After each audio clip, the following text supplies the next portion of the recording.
Hey guys, so I know with the new ban list around the corner, there's probably not too much interest on what the top decks are, since that may change, but with rogue decks at least, they're generally not going to get any direct hits, so they should be safe.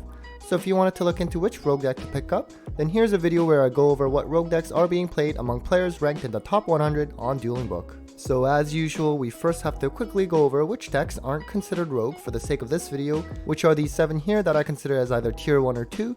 This includes Tri Brigade, Drytrons, Dogmatic Invoke Shaddoll, Prank Kids, Dragon Link, Virtual World, and Sky Striker. I decided to finally consider Dinosaurs rogue, even though this entire format I still tried to consider them as tier 2, but at this point I think they certainly have fallen off since the misc limit, and it is fair to consider them as rogue. But that line between rogue and tier 2 can be pretty murky for some decks, of course, such as Ad Ignister as well.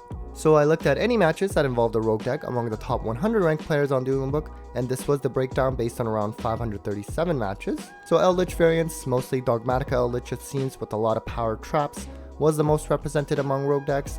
Really weird to consider this as a rogue deck now, but obviously it's still strong and looks like it's seeing some good play still. Then we have Mathmat, which we typically see because there's the two same players that are just always so highly ranked with this deck all the time.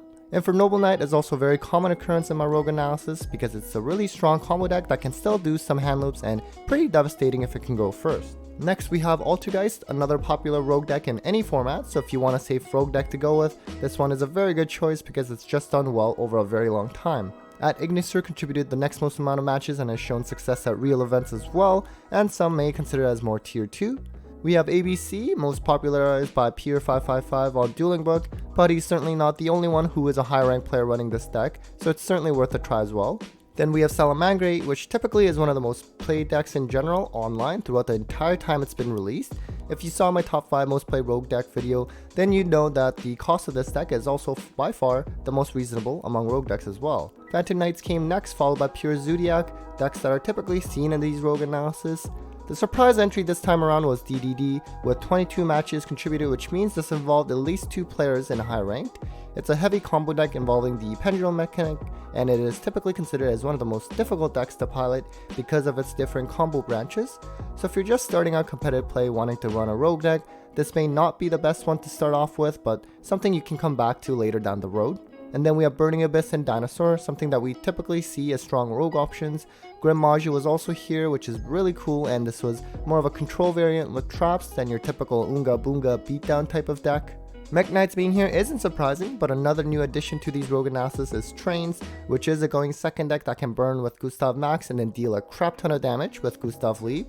Definitely another really fun rogue deck that you can look into as well. As for the decks in the other section, which involve those that contributed less than 3% of the total matches, this included decks like Madolche, True Draco, and even one match involving Mystic Mind Exodia.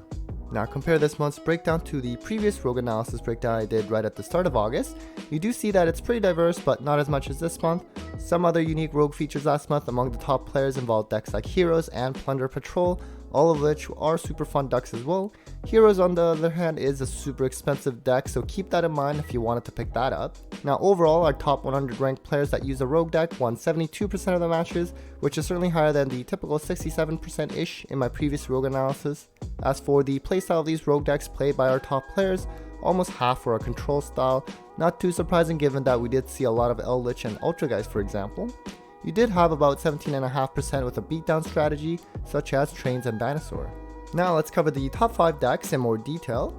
First we have the Eldritch variants, like I said earlier, involve mostly Dogmatica Eldritch with a heavy line of traps, but some other variants like Eldritch Dragoon as well. Overall, the deck won about 66% among our top players with a heavy preference for winning if they won the die roll, winning 74% in those instances compared to just 59% when they lost the die roll. It is a trap heavy deck after all, so ideally would want to go first. Among all players on Dueling Book and not just the top players, it was the 6th most played deck in the last 7 days, so it's still really popular among everyone, while it may not be as strong as it once was. Not the cheapest deck out there, but if you want a reliable grindy rogue deck, this one's for you. You know, considering how often Mathmat comes up in these rogue analysis, you would think that I'd take the time to learn this deck so I can talk more about it, but I'm still clueless. But considering that this time we actually had 3 players in the top 100 running this deck, clearly it has a very strong potential to do well if you know what you're doing. Our top players won about 66% of their matches with this deck, with another huge disparity in win percentage based on the die roll, winning 80% if they won and just 48% if they lost the die roll. Overall, among all players, certainly not the most popular deck and probably not too surprising, coming in at 49th most played deck in the last 7 days, but among all players that ran it, it did win 61%, so that is very impressive. So give this deck a look if you wanted to play a deck that not many people were running.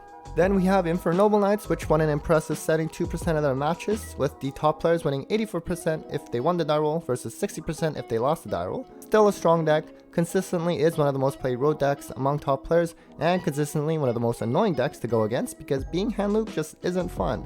Among all players on Dueling Book, surprisingly this was only the 40th most played deck, despite how good it is.